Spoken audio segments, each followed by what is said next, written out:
नमस्कार बंधुगण बंधु माने आपण मानकु आजिर एही ज्योतिष कार्यक्रम को स्वागत। आजिर ए भिडियोटी मिथुन राशि व्यक्ति विशेष मानक पई बहुत गुरुत्वपूर्ण अटे, बहुत ही खास अटे। कारण आजिर ए भिडियो रे आमे माने जानिबा 2025 मसिया शनिदेव जो राशि परिवर्तन करने को जाउछंती एहार प्रभाव मिथुन राशि व्यक्ति विशेष मानक उपरे किभଳି रहिछि। शनिदेवंकर राशि परिवर्तन फल मिथुन राशि व्यक्ति विशेष मानक उपरे तांको जीवन रे केउ सब बड़ परिवर्तन मान हेबाकु जाउअछि। तो शनिदेव एही 29 मार्च 2025 रे शनिदेव कुंभ राशि मीन राशि को चलन करिवे। रात्र 9:40 रे कुंभ राशि बाहरी मीन राशि को प्रवेश करिवे। तेबे बंधु माने ज्योतिष शास्त्र अनुसार शनिदेव गोटिए राशि रे पूरा 2.5 वर्ष पर्यंत रही थांती। शनिदेव को न्यायर देवता एवं कर्म फलदाता बोली आमे जानी थाउ। तो आमे आम जीवन रे जेउ भली कार्य करि थाउ शनि आमको सेही भली फल प्रदान करि थांती। आमे जदि सठिक कार्य करि थाउ बा उचित मार्ग रे कार्य करि थाउ बा सत् पथरे आमे जाई थाउ आमको शनिदेव केबे भी आम उपरे अन्याय करि नथांती बा अशुभ फल प्रदान करि नथांती। किंबा आमे जदि अन्य मानकर किछि क्षति करि थाउ किंबा भूल करि थाउ ठीक मार्ग रे आमे जाई न थाउ बा ठकामी भंडामी करि थाउ किंबा गुरुजन मानकर निंदा अपमान करि थाउ बा आमे किछि भी खराब कार्य करि थाउ आमको शनिदेव निश्चिंत भावरे सेही कर्मर आधार रे ही आमको फल प्रदान करिथांती। जेतेबेले आम कुंडली रे शनि दशा चली थाए ताहा शनि 7.5 हेउ किंबा शनि 2.5 हेउ सेही अवधि मध्य रे शनि आमको ताहार कर्म फल प्रदान करिथांती। तो वर्तमान शनिदेव कुंभ राशि रे विराजमान अछंती। 29 मार्च को शनि मीन राशि को गोचर करिवे अर्थात गुरुंकर राशि को गोचर करिवे।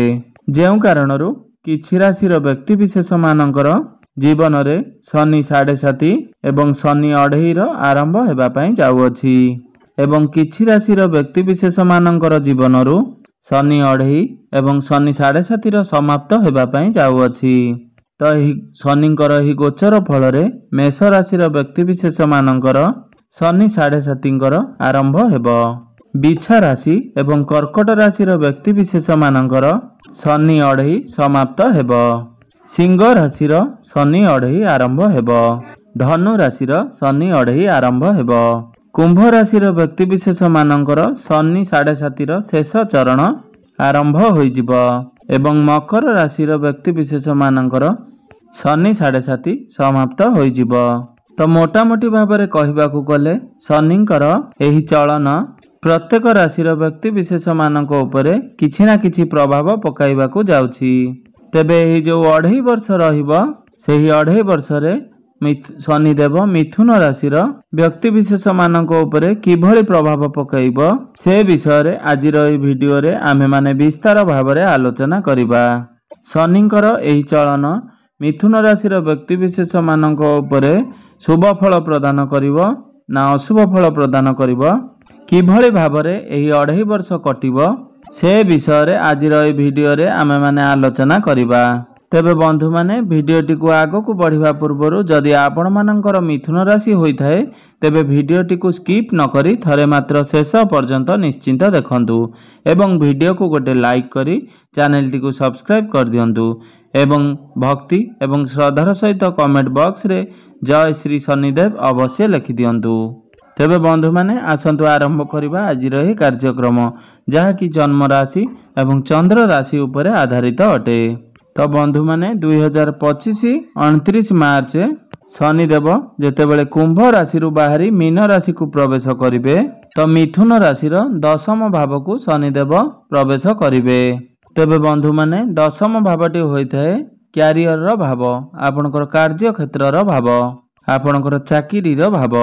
तो शनिदेव मिथुन राशि रे अष्टम एवं नवम भावर अधिपति होई आपनक कुंडलीर दशम भाव रे विराजमान करिवे एवं शनिंकर दृष्टि आपनकर द्वादश चतुर्थ भाव एवं सप्तम भाव उपरे रहिबो।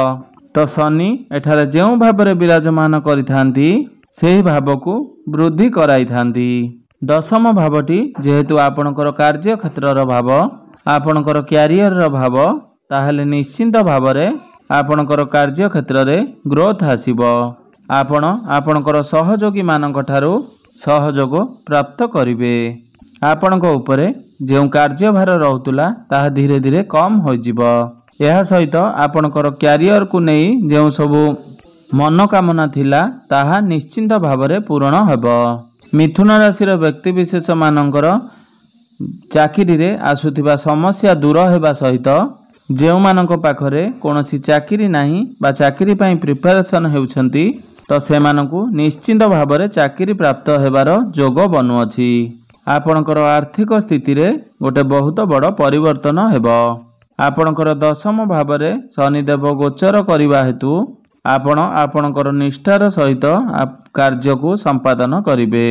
କାରଣ ଶନିଦେବ ହେଉଛନ୍ତି କର୍ମଫଳଦାତା। ତ ଶନି ଆପଣଙ୍କୁ ନିଶ୍ଚିନ୍ତ ଭାବରେ କର୍ମ କରାଇବେ ଏବଂ ଆପଣ ମଧ୍ୟ ନିଜର କାର୍ଯ୍ୟଗୁଡ଼ିକୁ ସୁଚାରୁ ରୂପେ ସମ୍ପାଦନ କରିବେ। ଆପଣ କାର୍ଯ୍ୟକୁ ଠିକ୍ ଭାବରେ ପରିଚାଳନା କରିବା ଦ୍ୱାରା ଆପଣଙ୍କୁ ସଫଳତା ନିଶ୍ଚିନ୍ତ ଭାବରେ ପ୍ରାପ୍ତି ହେବ ଏବଂ ଧୀରେ ଧୀରେ ଆପଣଙ୍କର ଇନକମ୍ରେ ଗ୍ରୋଥ ଆସିବ। ଆପଣ ଏହି 2.5 ବର୍ଷ ମଧ୍ୟରେ ନୂତନ ଯାନବାହନ କିମ୍ବା ନୂତନ ଗୃହ କିଣାକିଣି କରିପାରନ୍ତି ବା କିଣିବା ପାଇଁ ମନ ବଳାଇ ପାରନ୍ତି। ତ ଶନିଦେବ ଏଠାରେ ନବମ ଭାବର ଅଧିପତି ହୋଇ ଆପଣଙ୍କର ଭାଗ୍ୟ ଭାବର ଅଧିପତି ହୋଇ ଆପଣଙ୍କର କାର୍ଯ୍ୟକ୍ଷେତ୍ରରେ ବିରାଜମାନ କରିଥିବା ହେତୁ ଆପଣଙ୍କର କ୍ୟାରିୟରରେ ବହୁତ ଅଧିକ ସଫଳତା ପ୍ରାପ୍ତି ହେବ। ତ ଶନି ଆପଣଙ୍କର କ୍ୟାରିୟର ଭାବରେ ରହି ତୃତୀୟ ଦୃଷ୍ଟିରେ ଆପଣଙ୍କର ଦ୍ୱାଦଶ ଭାବକୁ ଦୃଷ୍ଟି ଗୋଚର କରିବେ, ଯାହାଫଳରେ ଆପଣଙ୍କର ବୈଦେଶିକ ଗତିବିଧିରେ ଆପଣଙ୍କୁ ପ୍ରଚୁର ଲାଭ ପ୍ରାପ୍ତି ହେବ। ଯଦି ଆପଣ ବିଦେଶରେ ରହି କୌଣସି ଚାକିରି ବାକିରି କରୁଛନ୍ତି ବା ବିଦେଶରେ କୌଣସି ବ୍ୟାପାର ବାଣିଜ୍ୟ କରୁଛନ୍ତି ତ ଆପଣଙ୍କୁ ନିଶ୍ଚିନ୍ତ ଭାବରେ ସେଥିରୁ ଲାଭ ପ୍ରାପ୍ତି ହେବ ଏବଂ ଆପଣ ଯଦି ବିଦେଶରେ ରହି କୌଣସି କାମ କାର୍ଯ୍ୟ କରିବାକୁ ପ୍ଲାନିଂ କରୁଥିଲେ ତ ଆପଣଙ୍କ ପାଇଁ ସମୟ ବହୁତ ଭଲ ରହିବ। ଆପଣ ଆପଣଙ୍କର ଚେଷ୍ଟାରେ ସଫଳତା ଲାଭ କରିବେ। ଏହା ସହିତ ଶନି ଆପଣଙ୍କର ଦଶମ ଭାବରେ ରହି ସପ୍ତମ ଦୃଷ୍ଟିରେ ଆପଣଙ୍କର ଚତୁର୍ଥ ଭାବକୁ ଦୃଷ୍ଟି ଦେଉଛନ୍ତି, ଯାହାଫଳରେ ଏହି 2.5 ବର୍ଷ ଭିତରେ ଆପଣ ଭୂମି ବା ଯାନବାହନ କ୍ରୟ କରିପାରନ୍ତି। କାରଣ ଚତୁର୍ଥ ଭାବଟି ହୋଇଥାଏ ସମସ୍ତ ପ୍ରକାରର ସୁଖର ଭାବ, ପ୍ରପର୍ଟି, ଯାନବାହନ ଏବଂ ଚତୁର୍ଥ ଭାବଟି ହୋଇଥାଏ ଆପଣଙ୍କର ମାତାଙ୍କର ଭାବ। ଯଦି ଆପଣଙ୍କର ମାଙ୍କର ସ୍ୱାସ୍ଥ୍ୟରେ କିଛି ସମସ୍ୟା ରହୁଥିଲା ତେବେ ଆପଣଙ୍କର ମାଙ୍କର ସ୍ୱାସ୍ଥ୍ୟର ସମସ୍ୟା ଦୂର ହୋଇଯିବ। ତାଙ୍କର ଯେଉଁ ଚିନ୍ତା ରହୁଥିଲା ସେସବୁ ଦୂର ହୋଇଯିବ ଏବଂ ଆପଣ ଆପଣଙ୍କର ମାଙ୍କ ସହିତ ସମ୍ପର୍କ ନିବିଡ଼ ହେବ। ଆପଣଙ୍କୁ ମାଙ୍କର ସୁଖ ପ୍ରାପ୍ତି ହେବ। ତେବେ ସମସ୍ତ ପ୍ରକାରର ଭୌତିକ ସୁଖ ଆପଣଙ୍କୁ ପ୍ରାପ୍ତି ହେବ। ହଠାତ୍ ଆପଣଙ୍କୁ ଧନ ପ୍ରାପ୍ତି ହେବ। ତେବେ ଆପଣଙ୍କର ମାତାଙ୍କର ପାଦରେ କିଛି ସମସ୍ୟା ଦେଖାଦେଇପାରେ। ଆପଣଙ୍କର ମା ପାଦରେ ଯନ୍ତ୍ରଣା ଅନୁଭବ କରିପାରନ୍ତି। ଆପଣଙ୍କର ଛାତିରେ ଜ୍ୱଳନ ଭଳି କିଛି ସମସ୍ୟା ଦେଖାଦେଇପାରେ। ସେଥିପ୍ରତି ଆପଣ ଟିକେ ସତର୍କତା ଅବଲମ୍ବନ କରିବେ। ବାହାର ଖାଦ୍ୟକୁ ଯେତେ ପାରିବେ ଆଭଏଡ୍ କରିବେ ଏବଂ ଶନି ଆପଣଙ୍କର ଦଶମ ଭାବରେ ରହି ଦଶମ ଦୃଷ୍ଟିରେ ଆପଣଙ୍କର ସପ୍ତମ ଭାବକୁ ଦୃଷ୍ଟି ଗୋଚର କରିବେ। ତ ସପ୍ତମ ଭାବଟି ହୋଇଥାଏ ଆପଣଙ୍କର ବୈବାହିକ ଜୀବନର ଭାବ, ଆପଣଙ୍କର ଡେଲି ଇନକମ୍ର ଭାବ। ତ ଏହି ସମୟ ମଧ୍ୟରେ ଆପଣଙ୍କର ଜୀବନସାଥୀଙ୍କ ସହିତ ବହୁତ ଭଲ ସମୟ ଅତିବାହିତ କରିବେ। ଆପଣ ଦୁଇ ଜଣଙ୍କ ମଧ୍ୟରେ ଅଣ୍ଡରଷ୍ଟାଣ୍ଡିଂ ଠିକ୍ ରହିବ। ଆପଣଙ୍କର ବୈବାହିକ ଜୀବନ ସୁଖମୟ ହେବ।